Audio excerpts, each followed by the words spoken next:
नमस्कार, आप देख रहे हैं राष्ट्र धर्म और मैं हूं आपके साथ चंद्रशेखर त्रिशूल। भारतीय जनता पार्टी ने नुपुर शर्मा को पार्टी से निलंबित कर दिया है। नुपुर शर्मा ने एक टीवी डिबेट में एक ऐसी टिप्पणी की थी जिसे लेकर विवाद छिड़ गया था। इस विवाद की छाया सोशल मीडिया और दूसरे प्लेटफॉर्म्स पर भी देखने को मिली। कानपुर में नुपुर शर्मा के इसी बयान को लेकर मुस्लिम समुदाय के विरोध के दौरान हंगामा भी हुआ। इसी बीच विश्व की सबसे बड़ी राजनीतिक पार्टी कहलाने वाली बीजेपी पार्टी को नुपुर शर्मा की टिप्पणी से पैदा हुए विवाद को खत्म करने के लिए विज्ञप्ति जारी करनी पड़ी।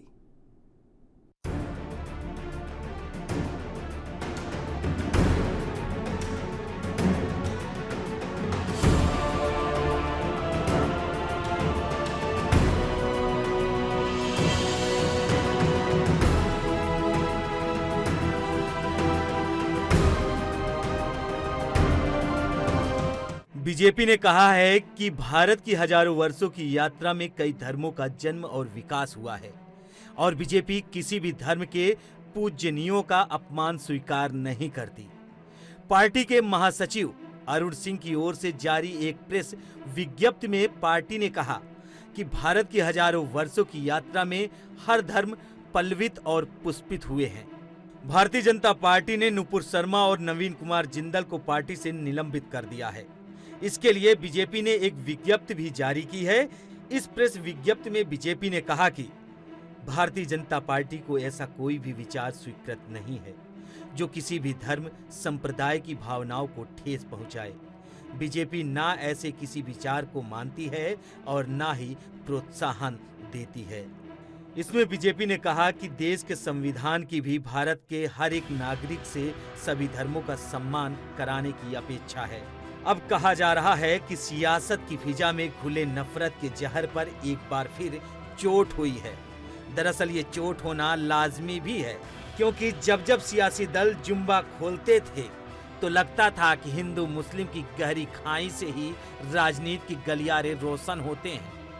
लेकिन इस बार जब पानी सर से गुजर गया तो खुद भगवा दल को भी कहना पड़ा कि हम हर धर्म का सम्मान करते हैं।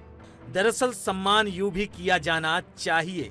जब कानपुर में उपद्रवी भीड़ काबू नहीं आती, फोर्स पीछे हटने लगती है, तो पुलिस का एक जाबाज डीसीपी अकमल खान फोर्स पर चीख उठता है और कहते हैं कि हाथों में चूड़ियां पहन रखी है क्या। तो लगता है कि हिंदुस्तान के मिजाज में घुली गंगा जमुनी तहजीब जिंदा हो उठी है, लेकिन सियासत के दरवाजे पर आकर शायद बेआबरू हो जाती है। सांप्रदायिक टिप्पणी को लेकर कटघरे में खड़ी नुपुर शर्मा से भगवा दल ने किनारा तो कर लिया है, लेकिन बीच भंवर में फंसी सांप्रदायिक सौहार्द की नाव को भी उस किनारे लाना होगा जो किनारा एक मुद्दत से वो छोड़ चुकी हैं। क्योंकि जिम्मेदारी इस बार इस बात की भी है, सल्तनत में चाहे जिसका भी हुजूर बुलंद हो, चाहे जिसकी भी जयकारे अंगड़ाइयां लेते हों, लेकिन जवाबदेही के नाम पर सियासत को अपने ही दामन से उन सब को दूर करना होगा जो सांप्रदायिक की खाई को गहरा करके राजनीति के कंगूरे पर अपना नाम लिखना चाहते हैं। Special desk ANB news. लगातार एक ऐसे शब्द जिनसे कहीं ना कहीं ये लग रहा था कि अब देश में इन शब्दों का इस्तेमाल बंद होना चाहिए, और उन शब्दों ने फिर धीरे धीरे करके संप्रदाय की खाई को इतना गहरा करना शुरू कर दिया कि लगने लगा कि सियासी दल इस देश के विकास की बात कर रहे हों या न कर रहे हों, लेकिन सियासी दल जो कर रहे हैं वो ये ज़रूर कर रहे हैं कि जातिवाद की खाई को और गहरा कर रहे हैं।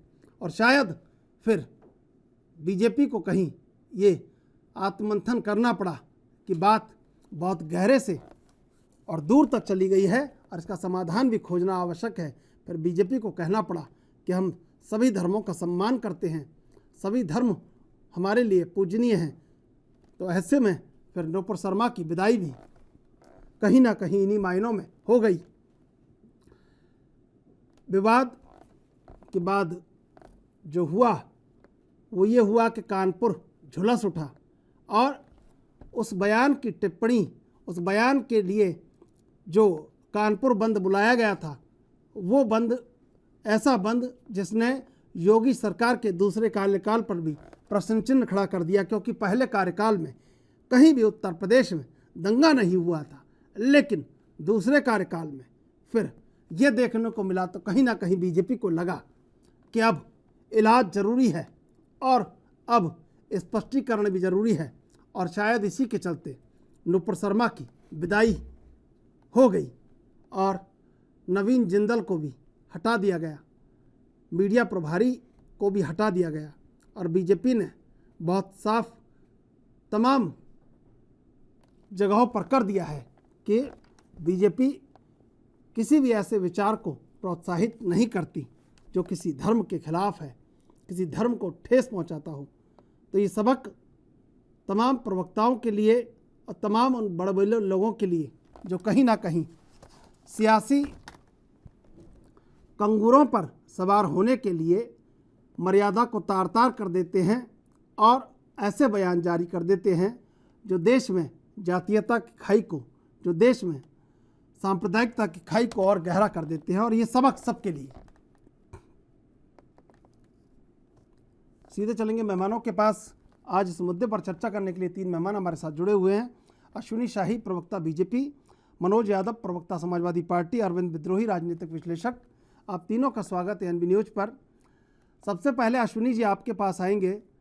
अश्विनी जी, भाषाई मर्यादा बहुत आवश्यक है और वर्तमान दौर में ये हुआ है कि सियासी कंगूरों पर सवार होने के लिए बहुत सारे राजनीतिज्ञों ने इस भाषाई मर्यादा को तार तार कर दिया है, ताक पर रख दिया है, अनदेखा कर दिया है। और शायद इसी का कारण है कि जो जातीय एक खाई है, जातिवाद की जो खाई है वो और गहरी होती जा रही है, जबकि राजनीतिक दलों का ये मंतव्य नहीं होता और बीजेपी को स्पष्ट करना पड़ा कि नहीं, हम तमाम चीज़ों के खिलाफ नहीं है जो कही जा रही है। तो बाकी बात आपसे पूछेंगे, बाकी सवाल आप जवाब दीजिए कि क्या वाकई में ये जो कदम बीजेपी ने उठाया है इसके क्या क्या मायने आपको नजर आते हैं? भाषाई मर्यादा हर जगह होती है, इसीलिए शब्दों में संसदीय और असंसदीय शब्दों का प्रयोग किया जाता है। ये भाषा संसदीय है, ये असंसदीय है, या कभी कभी अतिरेक में कोई व्यक्ति बोल जाता है। आजकल देखिए टेलीविजन पर जितने डिबेट होते हैं, उस डिबेट में बहुत सी जगहों पर लोग आपस में ही भिड़ जाते हैं, जबकि किसी का कोई दुश्मनी होती है न कुछ होता है। सिर्फ अपने दल को और अपने आप को ऊंचा करने के चक्कर में 2 व्यक्ति भिड़ जाते हैं, चाहे वो किसी दल के हो, राजनीतिक विश्लेषक हो या जो भी हो। अक्सर ये देखने को मिलता है, जिससे जनता भी खुश नहीं होती है और वो तुरंत टीवी का चैनल बदलती है। लेकिन ये सब जो चीजें चल रही हैं, जिसके लिए आपने आज ये शो रखा और जो नुपुर शर्मा के ऊपर कार्रवाई हुई है, मेरा मानना है कि सभी के धर्मों का सम्मान होना चाहिए, चाहे वो कोई भी धर्म हो।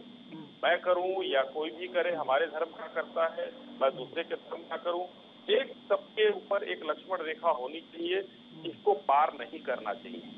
क्योंकि बार बार देखा गया है कि सभी धर्मों की तरफ से, मैं एक की बात नहीं कर रहा हूँ, अक्सर इस लक्ष्मण रेखा को लांघने की वो कवायद की जाती है। उसी में नुपुर जी ने आज देखिए काफी भी उन्होंने अपना खेद जताया है कि भाई अब मेरे शिवलिंग के ऊपर ये हो रहा था, मैं अतिरेक में आकर मैंने बोला है ये चीज, मुझे मैं बर्दाश्त नहीं कर पाई है, मेरे मुंह से निकल गया। तो ये चीजें जो कि किसी चीज पर अगर प्रोवोक किया जाता है, आपने इसी हिंदुस्तान में देखा एमएफ हुसैन ने किस तरीके से नग्न देवी देवताओं की प्रतिमाएं बनाई।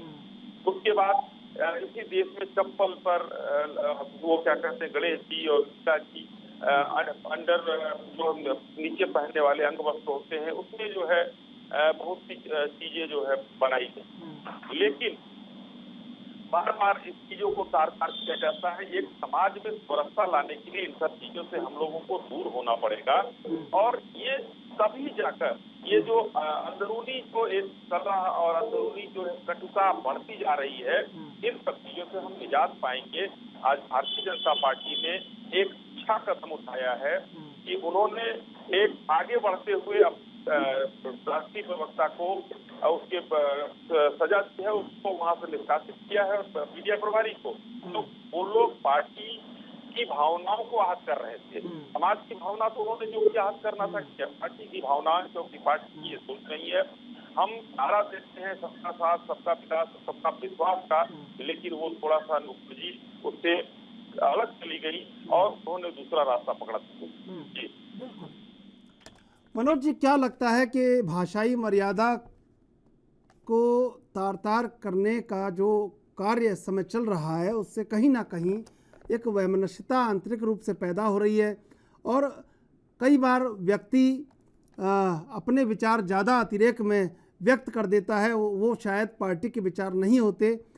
क्या लगता है आपको कि ये जिम्मेदारी जो किसी राजनीतिक दल को कहीं भी किसी तरह से बता रहे हैं, उनकी जिम्मेदारी ज़्यादा बन जाती है, क्योंकि लोग यही समझते हैं कि जो उनने कहा है वो उनके दल ने कहा होगा?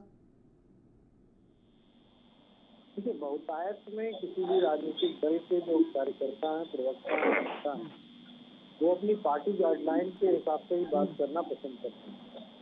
लेकिन अगर जब बात स्थित की जाएगी कि इस देश में वो कौन सा राजनीतिक दल है जिसके बहुतायत में जो लीडरान है, प्रवक्ता है, नेता है, कार्यकर्ता, जो उस दूसरे को चुभती हो, उस भाषा का जिक्र किया जाता है जो दूसरे को तकलीफ देती है, कौन दल है ये सबको पता है, कोई बताने की आवश्यकता नहीं है। मेरा धर्म सर्वश्रेष्ठ है और तेरा धर्म सबसे नीचा है, या तेरा धर्म धर्म ही नहीं, मेरा ईश्वर ईश्वर है, तेरा ईश्वर ईश्वर नहीं, मेरी आज़ादी आज़ादी है, तेरी आज़ादी आज़ादी नहीं, मुझे सारे अधिकार हैं, तुझको कोई अधिकार नहीं। ये बात कहने वाले मुझे नहीं लगता कि इस देश में कोई दूसरा भी राजनीतिक दल होगा सिवाय बीजेपी के। मैं ये बात इसलिए बड़ी जिम्मेदारी से कह रहा हूँ कि बीजेपी अगर इस परिपाटी को रोक देती, आज नुपुर शर्मा पे कार्रवाई हुई है, समाजवादी पार्टी ने मांग की, मैंने कल कई चैनलों पे खूब झपट के मैंने इस बात को कहा कि नुपुर शर्मा को हटाया जाए, हमारे राष्ट्रीय अध्यक्ष जी ने इस बात की मांग की। बिल्कुल मनोज जी, मैं आपका जवाब लूंगा, लेकिन इससे पहले लेंगे एक छोटा सा ब्रेक। ब्रेक के बाद फिर हाजिर होंगे।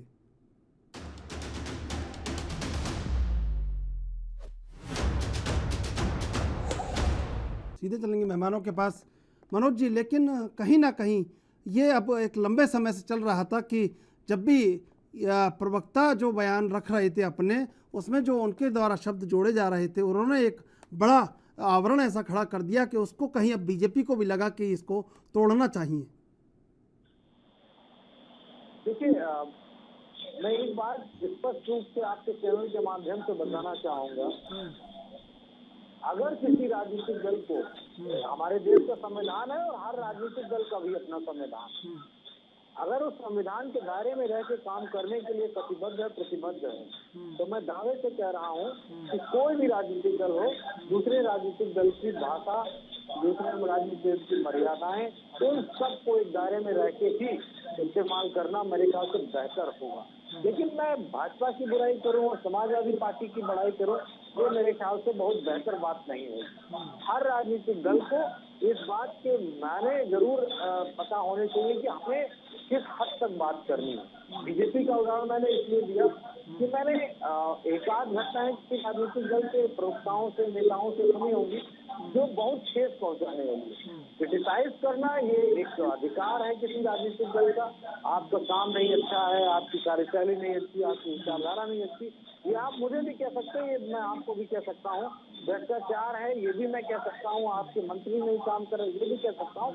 लेकिन आप ये कहना शुरू कर दो कि आप हिंदू नहीं हो, हिंदू को हिंदू कहने से मना कर दो, मुसलमान को उसके मुसलमान के अधिकार से हटा दो, सिख है तो सिख को आतंकवादी बताना शुरू कर दो। ये मुझे नहीं लगता है कि किसी राष्ट्र के लिए हितकर साबित होगा या किसी सरकार या किसी राजनीतिक दल के लिए हितकर साबित होगा।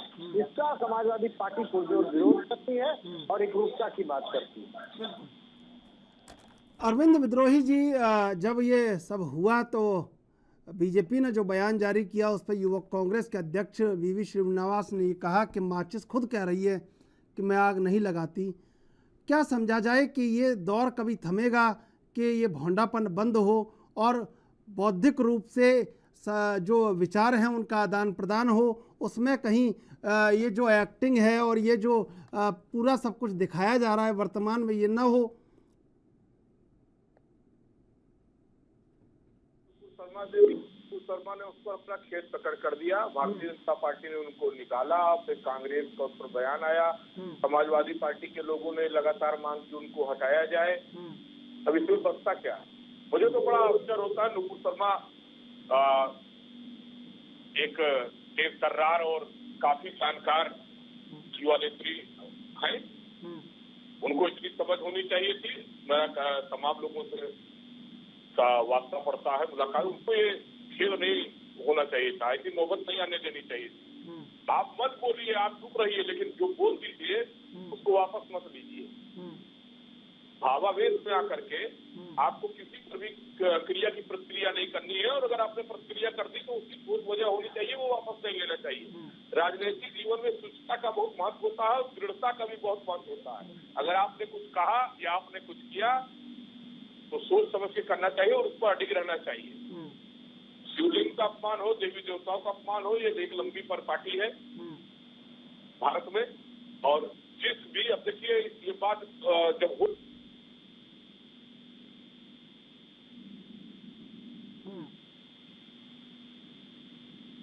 जी, मैं आऊँगा आपके पास। अश्विनी जी, ये जो आज कदम उठाया है बीजेपी ने, और कहीं ना कहीं ये बता दिया है कि तमाम उन लोगों को कि जो बीजेपी को रिप्रेजेंट कर रहे हैं डिबेट्स में, उनके आपको तो कम से कम आप तो बहुत, आपसे कई लोगों को सीखने की ज़रूरत है। अश्विनी जी, आप बहुत भाषाई मर्यादा का इस्तेमाल करते हैं, बहुत मर्यादित टिप्पणी करते हैं, लेकिन क्या आगे के लिए अगर ऐसा हुआ है तो आपके प्रवक्ताओं की, आपकी मैं नहीं कह रहा, लेकिन बाकी प्रवक्ताओं की धार कमज़ोर नहीं पड़ जाएगी, क्योंकि वो जिस तरह का आक्रमण करते हैं? जो नहीं पड़ेगी सिद्धू जी, देखिए, धार कमजोर पड़ने का मतलब ये नहीं होता है कि हम आपसे बात करें तो गाली गलौज में बात करें या आपका अपमान करें। धार कमजोर पड़ने की बहुत सी चीजें होती है। एक उदाहरण मैं देना चाहता हूँ। अभी कुछ दिन पहले सदन चल रहा था उत्तर प्रदेश का, अखिलेश जी ने जो भाषाई मर्यादा दिखाई पूरे देश के सामने है, लेकिन उसका जो प्रत्युत्तर दिया माननीय योगी जी ने, सही धार कमजोर नहीं पड़ी, लेकिन उनको करारा जो है जवाब मिला और वो पूरी दुनिया ने देखा। तो ये इस तरीके से मैं ये जरूर कहना चाहूंगा कि अपने शब्दों में इतना वजन पैदा किया जाए कि सामने वाला है शब्दों की मार को न झेल पाए और तिरमिरा कर रह जाए। लेकिन उसमें एक मर्यादा होनी चाहिए कि किसी का अपमान न हो, किसी के पुरखों, पिता, माता, परिवार का अपमान न हो। ये चीजें जरूर उसमें शामिल की जानी चाहिए। आजकल अतिरेक की बात है कि अभी हमारे मनोज भाई ने कहा कि सिर्फ एक पार्टी है भाजपा। अब इसको कौन इसका विश्लेषण करेगा? सिर्फ एक पार्टी है। राजनीतिक विश्लेषक बैठे, हो सकता है ये कर ले, आप कर ले, वो भी काम है कि कौन है।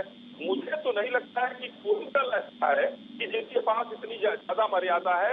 आजकल हो क्या गया है, होड़ लगती है। जैसे मैं बोल रहा हूँ, बहुत से डिबेट में देखिए, अभी मनोज जी ने उंगली उठाई, बहुत लोग उंगली उठाते हैं, वो सीधा बोलना शुरू कर देते हैं। और हम लोग दूर दूर से जुड़े हैं, हमारी आवाज नहीं जाती है, उनकी नहीं जाती है, उसी में तुम्हें होना शुरू हो जाता है। बहुत सी चीजें होती हैं। तो इन चीजों से हम लोगों को परहेज करना होगा और अपने भाषा शैली को दमदार बनाते हुए अपने आने वाले जो पक्षी है उसको हमको उसकी धार को कुंद करना होगा। जी बिल्कुल। मनोज जी, मनोज यादव जी कुछ कहना चाह रहे हैं आप? जी बिल्कुल, निश्चित तौर पे आदरणीय राष्ट्रीय अध्यक्ष जी का नाम लिया गया, लेकिन अगर सदन में कोई उप मुख्यमंत्री इस भाषा का प्रयोग करे कि क्या आपने जमीन बेच के सड़क बनाई, तो निश्चित तौर पे मेरे हिसाब से, मैं उप मुख्यमंत्री पे कमेंट कर रहा हूँ, या तो वो दिमाग से दिवालियापन का शिकार हो चुके हैं जो इस तरह की भाषा का इस्तेमाल संसदीय कार्य में कर रहे हैं। वो तो वहाँ हर बात, हर शब्द नोटेड है ना। इस पे ना तो मुख्यमंत्री जी का बयान आया, ना विधानसभा अध्यक्ष जी का बयान आया कि आप किस भाषा का इस्तेमाल कर रहे हो। क्या संसदीय भाषा में या सदन की भाषा में इस भाषा को कहा जा सकता है कि आपने जो सड़क बनवाई तो क्या आपने गांव की जमीन बेच के बनवाई? क्या ये शब्द नहीं कहा जा सकता। आपको अगर इस भाषा का ही नहीं पता है, इस भाषा के बारे में, संसदीय भाषा के बारे में ही नहीं मालूम है, अरे तो जब मुख्यमंत्री जी बनवा रहे हैं तो क्या वो अपने मन का पैसा लगा रहे हैं? ये बात तो हम भी कह सकते हैं। प्रधानमंत्री जी तो क्या अपनी माता जी के बर्तन धोए हुए पैसों से देश का विकास करा रहे थे? मैं ये भी कह सकता हम हूँ। किस पे चर्चा सबके कर रहे थे पास और सारे आपने शब्द। आपने ना, भाषाई मैं मर्यादा एक को तोड़ ही उदाहरण दिया। दे रहा हूँ। मैं उदाहरण दे रहा हूँ। लेकिन ये मैं कदाचित मैं इस भाषा का पूरी तरीके से अनादर करता हूँ। ऐसी भाषा का मैं कहीं से समर्थन नहीं करता। ऐसी भाषा किसी को नहीं बोलनी चाहिए। और आशीष जी ने जो कहा वो भी अलग, लेकिन आज का मुद्दा अलग है। अश्विनी जी सुन लीजिए, कुछ कह रहे हैं आपसे वो जी। आज का मुद्दा अलग है। मैं अपनी अश्विनी जी कुछ बात कह रहे हैं आपसे, सुन लीजिए, उनको सुन लीजिए बीच में एक बार। अश्विनी जी, कोई असंसदीय भाषा नहीं था कि आपने जमीन बेचकर बनवाया, इसको असंसदीय नहीं कहा जा सकता। चलिए ठीक है, मैं मानता हूँ गलत थी, मनोज भाई कह रहे हैं, हम गलत मान लेते हैं। अगर एक नेता सदन को, जो प्रतिपक्ष है नेता वहाँ सदन में, उनको तो कम से कम चलिए हमारे इन्होंने मानसिक कह दिया, सब कुछ कह दिया, तो क्या उनसे जूने मानसिक विक्षिप्त हो गए थे नेता प्रतिपक्ष कि उन्होंने उसका जवाब भी उससे भी बहुत बेहतर गलत तरीके से दिया कि उनके जो मृत पिता हैं उसको तक उन्होंने घसीट दिया। तो यही अभी जिस विषय पर आप डिबेट कर रहे हैं यही मामला है। तो जब बड़े नेता जो है इस तरीके की बात करेंगे तो बाकी नेता भी उसी धरने पर चलेंगे, उसमें कहीं कोई दुख राय नहीं है कि मतलब माननीय केशव जी ने जो कहा उसका जवाब उससे बहुत ही विकृत तरीके से माननीय अखिलेश जी ने दिया उनको। ये कहने सुनने की बात नहीं, लेकिन मनोज भाई उसको गलत नहीं करा रहे हैं। मैं तो कह रहा हूँ चलिए भाई मान लीजिए, लेकिन यही हम लोग मर्यादा की बात करें कि मुंह से हमारे जो भी निकले वो एक ऐसी चीज निकले जो माननीय योगी आदित्यनाथ जी ने 1 घंटा या 40 मिनट 30 मिनट जो भी बोला तो कहीं कोई मर्यादा नहीं तोड़ी। और अखिलेश जी को, जिसको हम लोग कहते हैं ना कि वापस जो है उस बयान के समेत उनको वापस किया, अखिलेश जी को ये जीवन भर वो भाषण नहीं भूलेगा, लेकिन मर्यादित उन्होंने कहा। लेकिन ये जो मनोज यादव जी ने भी 2 बीच में प्रहार कर दिए, मनोज जी ये भी मुझे लगता है ठीक नहीं है। हम भाषाई मर्यादा की बात कर रहे हैं, अब ये आपने देखिए, हम कह रहे हैं कि भाषाई मर्यादा की बात करनी है, अब मुंह तोड़ने की बात नहीं करनी है। तो आपने कहा कि आपके मुखमंडल पर जो दंत पंक्ति है उस पर मुष्टिका से प्रहार करूंगा तो छत विछत हो जाएगी, फिर भाषाई मर्यादा तो दोनों में टूट गई ना भाई। हाँ। एग्जाम्पल इस बात को कहा, मैं अपनी उस भाषा को खंडित करता हूं, मैं उस भाषा का समर्थक नहीं हूं, लेकिन मैं अगर कहूं तो क्या बीजेपी को अच्छा लगेगा? क्या वो संसदीय भाषा का शब्द है? क्या ये विपक्ष या सरकार से पूछने का ये प्रश्न बनता है क्या? मैंने उस बात को समझाने के लिए कहा। अच्छा। दूसरी महत्वपूर्ण बात मैं आपके चैनल के माध्यम से बीजेपी से पूछना चाहता हूँ, आपने हमारे नेता को टोटी चोर का, पूर्व मुख्यमंत्री को कौन सी डिक्शनरी से, कौन से ग्रंथ से पढ़ के आए?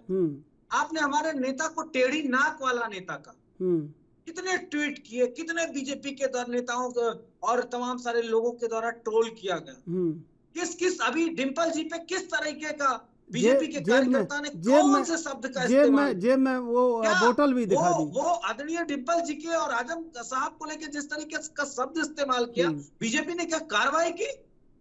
बीजेपी ने ये मैसेज देने की कोशिश की उस कार्यकर्ता को कि आईटी सेल से ये इस तरह के आप एक बाप समान जो उनका है पार्टी के, उनको लेके आपने हमारी राष्ट्र नेतृत्व की जो हमारी पूर्व सांसद रही, इस तरह का आपने प्रयोग किया। आपने कौन सी कार्रवाई कर दी बताइए ना, कौन सा आइडियल आपने काम कर दिया? नहीं कि एफआईआर तक नहीं। मैं आ रहा हूँ अश्विनी जी, मैं आ रहा हूँ अरविंद जी, और ये बात मैं बहुत जिम्मेदारी से कह रहा हूँ। और इस तरह के एक नहीं, और त्रिशूल जी सुन लीजिए, हमें कहा गया, हमने नहीं कहा, हमें कहा गया कि ये गाय भैंस चराने वालों को अधिकार नहीं कि वो सदन में आके बैठे। ये हमारे नेता को कहा। हम कौन सा शब्द कहें, लेकिन फिर भी बीजेपी तो ये कैसे कह देगी? वो तो मथुरा से बिल्कुल एकदम मथुरा पे पूरा तरह से केंद्रीकृत है, और उन्होंने कहा मथुरा का विकास होगा। वो तो गाय भैंस चराने वाले को भगवान सब पूरी दुनिया मानती है, तो फिर ये कैसे कह देगी? हमने कहा, लेकिन उन्होंने कहा सदन में आने की, और इन लोगों की क्या जरूरत है जो गाय भैंस चराते? योगी जी के अल्फाज है। ठीक है, ये क्या जाने सदन में बैठना क्या चलना, ये हम पे अपमानित हमको किया गया। अरविंद जी, हमारी जाति को अपमानित किया गया, हमारी विचारधारा को अपमानित किया गया, हमारे साथियों को अपमानित किया गया। ठीक है, हमने उस भाषा का इस्तेमाल तभी किया जब किसी ने हमसे सवाल पूछा। ठीक है, मैं आ रहा हूँ आपके पास। अरविंद जी देखिए, मुंह तोड़ना और फिर ये कह देना कि नहीं ये भाषा तो गलत है, लेकिन हम तुम्हारे जो मुखमंडल है उसकी जो दंत पंक्ति है उस पर मुष्टिका से प्रहार करेंगे तो वो छत विछत हो जाएगी। अब भाषाई मर्यादा तो दोनों में टूट रही है, ठीक है, लेकिन क्या इसके अलावा भी कुछ होगा इस देश में, या ये सब चलता रहेगा? नुपुर शर्मा के बाद ये सिलसिला कहीं रोकेगा, या कहीं हर एक प्रवक्ता को ये सीखने की ज़रूरत है, हर एक उस व्यक्ति को जो अपने संस्था, अपने समुदाय, अपने राजनीतिक दल को रिप्रेजेंट कर रहा है कि नहीं, उतना ऐसा अतिरेक में नहीं बोलना चाहिए जो कहीं पूरे देश को, दिलों को, दलों को, सबको बांटता हो। त्रिशूल जी, राजनीतिक दल अपने प्रवक्ताओं को नियंत्रित कर सकते हैं। जिसको राजनीतिक दल की राजनीति करनी है, प्रवक्ता उनकी बात मानेंगे। लेकिन भारत के समाज में बहुसंख्यक समाज है, उसके प्रतीकों का, उसके देवस्थलों का अगर अपमान होगा तो समाज के लोग नहीं रुकेंगे। ये गहन चिंता का विषय है। हर चिंता राजनीतिक दलों के मत्थे नहीं फोड़ना है। बड़ी जिम्मेदारी देश के बुद्धिजीवियों पत्रकारों पर आई है कि समग्र रूप से चेतावनी समाज के लोगों को, सारे धर्मावलंबियों को, सारे उपासना पद्धति के लोगों को कि संभल जाइए। अगर आप अपमान करेंगे, अगर आप सुनील का अपमान करेंगे, अगर आप किसी का अपमान करेंगे, उनको, उनके वंशजों को आप अपमानित करेंगे, अगर आप राम पर प्रश्न लगाएंगे, राम सेतु पर प्रश्न लगाएंगे, किसी खालखंड में कांग्रेस ने लगाया था, आज अस्तित्व में नहीं है, तो समाज खड़ा हो रहा है। नुपुर शर्मा माफी मांग सकती है अपनी राजनीति करने के लिए, लेकिन आज बिल्कुल सत्य मैं बोल रहा हूँ, राजनीतिक विश्लेषक हूँ, लेकिन भारत का नागरिक हूँ और एक जिम्मेदार डॉक्टर लोहिया का मानने वाला हूँ।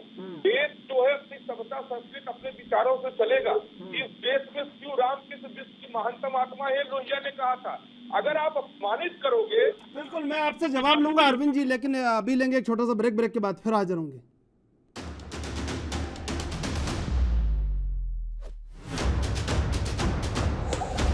सीधे चलेंगे मेहमानों के पास।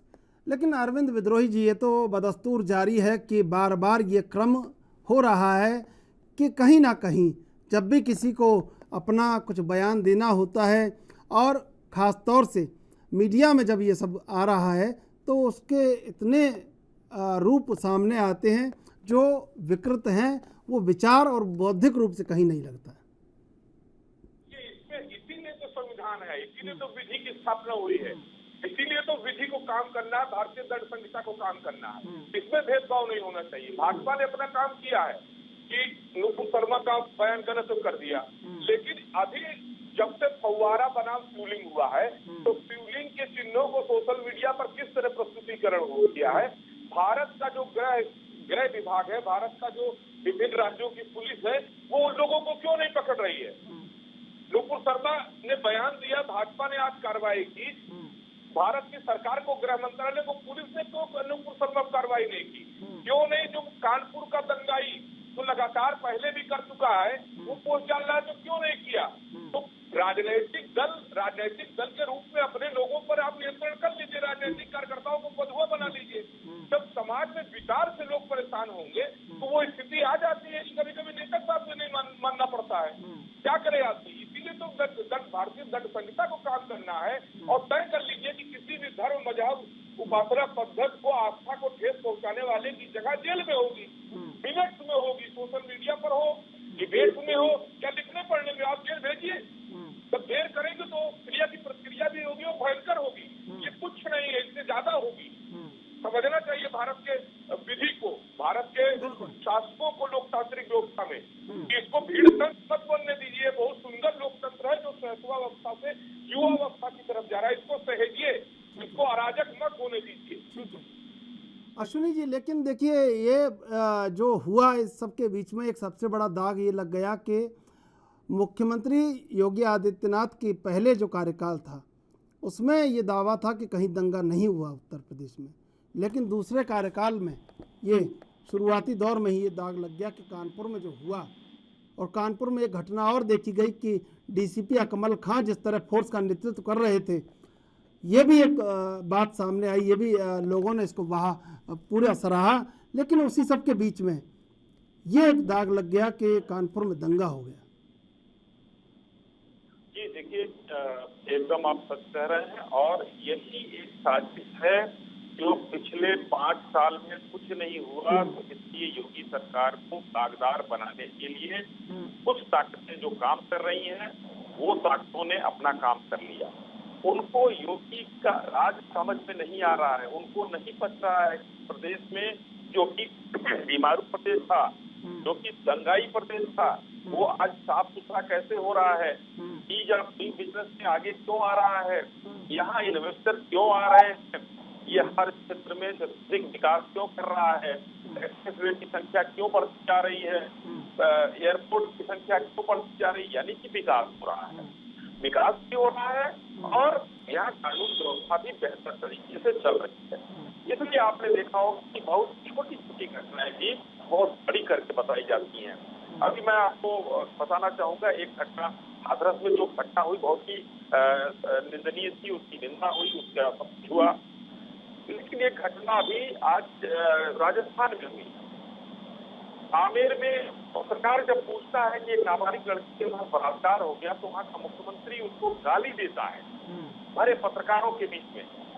गाली को पत्रकारों ने चलाया, बीप करके चलाया है।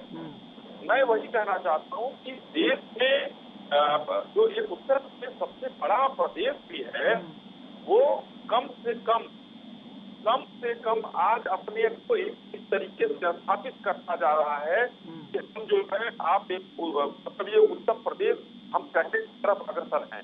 यही लोगों को, कुछ ताकतों को नहीं समझ में आ रहा है योग इतना बढ़िया शासन कैसे दे रहे हैं, कैसे दंगा नहीं हो रहा है।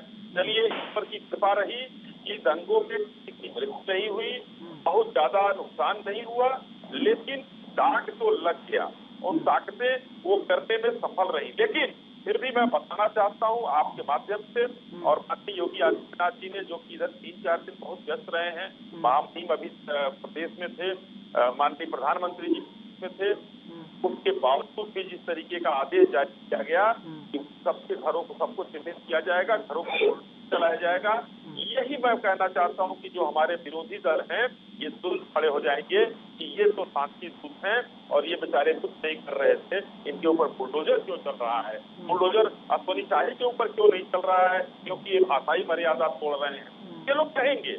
लेकिन मैं कहता हूं कि अगर देश को बेहतर बनाना है तो सभी दलों को कुछ चीजों पर एक होना पड़ेगा। आप विरोध करिए, विकास नहीं हो रहा है, ये नहीं हो रहा है, अब करिए, लेकिन ऐसी चीजों पर विरोध नहीं होना चाहिए कि जो चीजें देश और समाज को बांटती हैं, तोड़ती हैं और समाज और हिंदुस्तान का नाम जो है उसमें खराब होती है। ये चीजें एक बढ़िया संदेश गया है।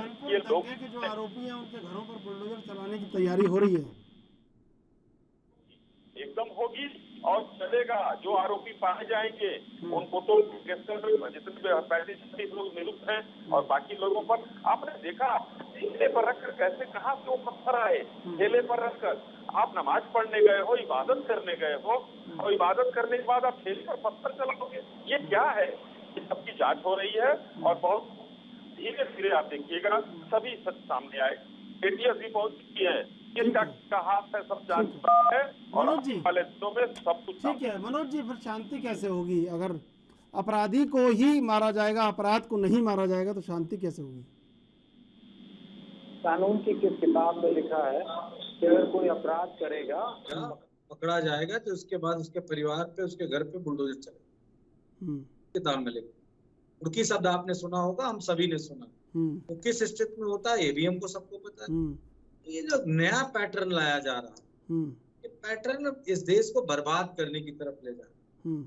और आप कितनी मर्यादा की बात करोगे? हम कहते हैं हम असभ्य हैं, हम कहते हैं हमारी पार्टी में सब गुंडे हैं। राकेश टिकैत पे हमला किसने किया था? वो समाजवादी पार्टी का व्यक्ति था। दिल्ली में दंगा कराने वाले व्यक्ति के घर पे क्या बुलडोजर चला? इसका नाम कपिल शर्मा, कपिल मिश्रा है, आशीष मिश्रा है। और उस तरह के गंदे से गंदा बयान देने वाले गद्दारों को, गोली मारों को, ये सारे किस पे क्या कार्रवाई किया? ये आइडियल पॉलिटिक्स नहीं हो सकती। और मौजूदा दौर में आप सत्ता में बैठे हो, चाहे वो सेंट्रल की सरकार, उत्तर प्रदेश की हो या तमाम सारे राज्यों, आपने कौन सा एग्जाम्पलरी ऐसा काम किया विपक्ष के साथ, जनता के साथ, या उस तरह से जिसको ये विपक्ष कहे कि हाँ मौजूदा सत्ता ने इतना बेहतर तरीके से चीजों को मैनेज किया? आपकी भाषा मुख्यमंत्रियों की क्या?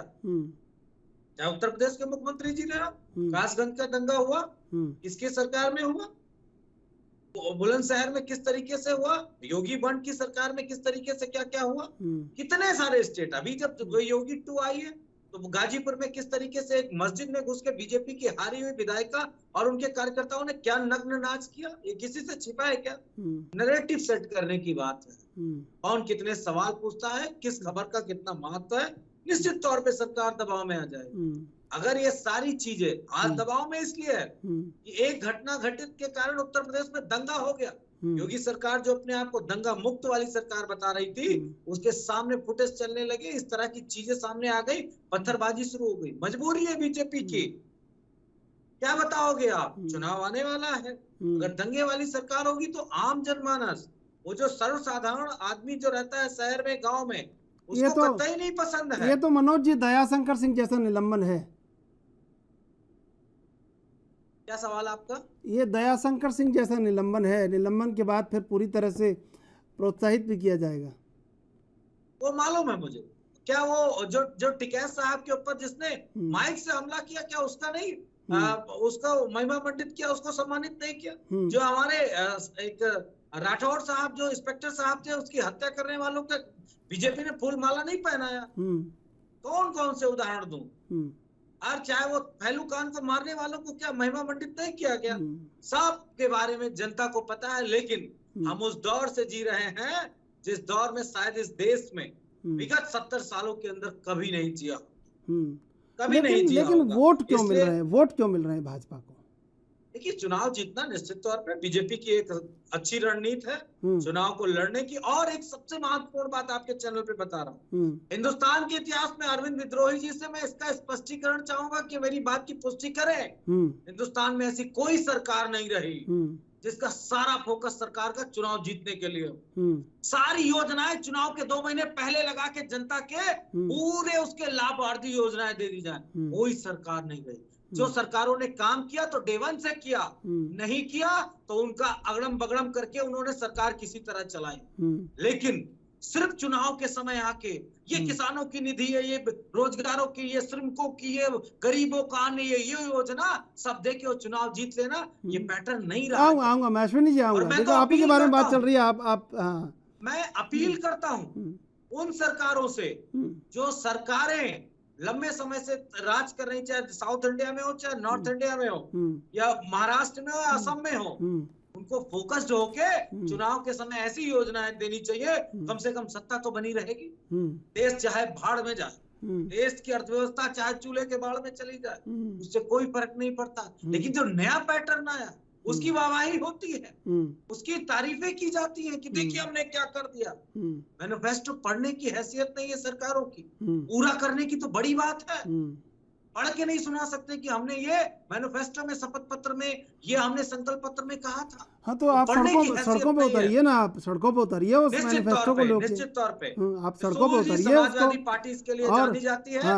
हम सड़कों पे उतरेंगे, सड़कों पे उतरिए, उसको लेके और बताइए, देखिए तमाम लोगों से पूछिए कि भाई बीजेपी ने ये कहा क्यों नहीं किया। एक सेकंड त्रिशूल जी, एक लाइन बोल दूं। अभी 8 दिन का सदन चला है, समाजवादी पार्टी ने अपनी कार्यशैली और सदन में किस तरीके से उसको बेहाब करना है, उस पूरे व्यवहार को दिखा दिया है। सड़क पे कैसे व्यवहार करना है वो भी समाजवादी पार्टी पूर्ण रूप खुला पत्र जारी कीजिए। अरविंद विद्रोही जी, जो मनोज यादव ने सवाल पूछा है कि चुनाव पर केंद्रित सारी योजनाएं हैं, तो क्या 5 साल ही चुनाव है? लगातार कह रहा हूँ कि भारतीय जनता पार्टी ऐसी पार्टी है जो हर समय चुनावी मूड में रहती है, और हिंदुस्तान में आप देखिए तो हमेशा चुनाव रहता है हर 7-8 महीने पर, और इनका संगठन हमेशा काम कर, इनका मास संगठन आरएसएस तो रोज काम करता है। और इस बात को अगर आजाद भारत में हम बात करें तो डॉक्टर लोहिया निरंतर राजनीति के पैरोकार थे। वो कहते थे आपको तात्कालिक अन्याय के लिए लड़ना है और रोज आपको लड़ना, सब क्रांतियां उनका है। तो ये कोई बुरी बात भी नहीं है कि आप, लेकिन केवल चुनाव के लिए और राजनीति के लिए सत्ता का उपयोग करना वो एक गलत बात है, वो मात्रा भेद का सवाल है, उसमें सुधार की जरूरत भाजपा को भी है। और देखिए, कानपुर दंगे की बात हो रही, मुझे बड़ा आश्चर्य होता है कि कानपुर दंगा कोई अभी नहीं हो रहा है भाजपा के समय में, आजाद भारत की सरकारों में भी हुआ है उत्तर प्रदेश में, और मुझे बहुत कष्ट होता है बतौर एक लेखक पत्रकार। हमने प्रताप के संपादक गणेश शंकर विद्यार्थी जी को भी कानपुर के दंगों में शायद खोया था, और उस समय पंडित नेहरू ने कहा था कि दो समुदायों नाम लेके हिंदी की शहादत हिंदू मुस्लिम एकता के गारे के रूप में काम करेगी। स्वामी श्रद्धानंद की भी हत्या इस तरह हुई दंगे में। तो इसको राजनीति के पहलू से अलग सोचिए कि आखिर क्यों होता है दंगा कुछ विशेष क्षेत्रों में। उसका निवारण आजाद भारत में उत्तर प्रदेश की विभिन्न सरकारें इसीलिए नहीं ढूंढ पा रही है क्योंकि वो राजनीति, इसको कानून और भारतीय दंड संहिता के नजरिए से देखना शुरू करिए, विधि को स्थापित करिए। जो इसके पीछे अपराध की मानसिकता है उसको समझ करके उसको भारतीय दंड संहिता के अनुसार दंड को निर्धारित करिए, दंडित करिए। ये बिल्कुल समझ लीजिए, ये किसी राजनीतिक दल की सरकार की देन नहीं है, ये किसी नुपुर शर्मा के कथन की देन नहीं है। ये वही सोच है जिसने गणेश शंकर विद्यार्थी को छीना, स्वामी श्रद्धानंद को सीखा, पाठक जी को छीना था जो अधिकारी थे। ये गनीमत है कि इस दंगे में कोई नहीं गया। कानपुर की हवाओं में उन गलियों में कौन सी ऐसी बयार है कि जो समय समय पर आक्रोशित होकर के कानपुर के ही निवासियों के खून की प्यासी हो जाती है। ये समझने की जरूरत है। ये कौन मेरठ है, कानपुर है, तमाम जगह ऐसी है। वो कौन सी मानसिकता है जो सड़क पर उतर करके भारत के कानून को तोड़ती है। किसी ने कुछ गलत किया उसका आप विरोध करेंगे, विरोध के तरीके हैं संविधानिक। आप भीड़ लेकर के आप घर तोड़ने लगेंगे, उसकी प्रतिक्रिया नहीं होगी क्या? इसी बीच में जब भीड़ निकले या भीड़ की संभावना हो, कानून को तुरंत एक्शन लेना है, पुलिस को तुरंत एक्शन लेना और जम के एक्शन लेना है। कमर तोड़नी पड़ेगी अराजक तत्वों की जो बार बार उत्तर प्रदेश के विभिन्न हिस्सों में जिनका इतिहास रहा है, तमाम जगह मुजफ्फरनगर में भी रहा है, जो अच्छी सरकार चल रही थी अखिलेश जी की। अगर मुजफ्फरनगर दंगा ना हुआ होता, मुजफ्फरनगर में उस तरह एक तत्कालीन मंत्री थे आजम खान साहब, उन्होंने जबरन पवन न लिया होता तो मैं आपसे जवाब लूंगा, लेकिन इससे पहले लेंगे एक छोटा सा ब्रेक के बाद फिर हाजिर होंगे।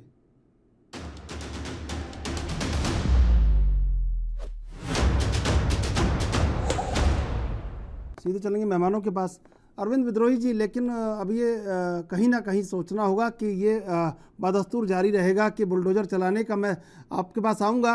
अश्विनी जी, फिर बुलडोजर चलाएंगे, फिर बुलडोजर चलाएंगे, फिर बुलडोजर चलाएंगे, बार बार बुलडोजर चलाएंगे, तो क्या प्रतिक्रिया नहीं होगी?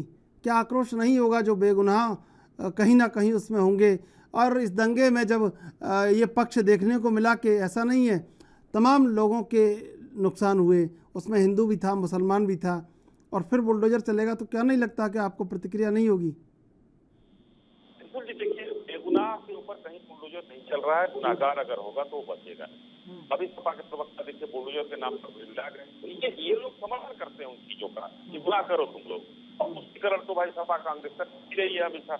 अभी इन्होंने पॉइंटेड हमारे सपा के साथी ने कई चीज कहा, मैं एक एक चीज याद दिलाना चाहता हूँ। सबसे ज्यादा इस देश में किसने गाली सुनी? माननीय प्रधानमंत्री जी ने। राहुल गांधी को उसमें माफी भी मांगनी पड़ी थी क्योंकि वो दिन भर चोर करते। देश के प्रधानमंत्री का अपमान करना, वो हमें सपा प्रवक्ता को नजर नहीं आया। संसदीय चीजें करना, इनके दल के नेता आजम खान जी किस तरीके से पीठाधीन महिला वो बैठी हुई थी, किस तरीके से वहां पर कौन सी भाषा का प्रयोग किया, पूरे देश ने देखा।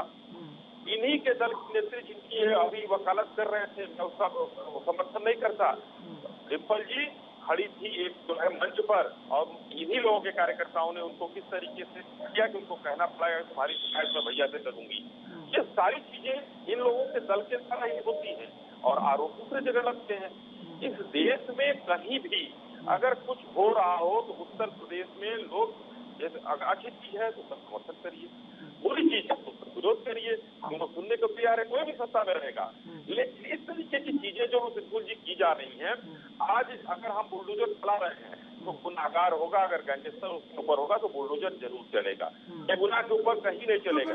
तीसरी चीज क्यों बाहर निकाला है? फिर तो नुपुर शर्मा को बाहर निकालने का कारण ही नहीं बनता कुछ, क्योंकि आप जिस सबका सम्मान करने की बात कर रहे हैं वो फिर बेईमानी बात है।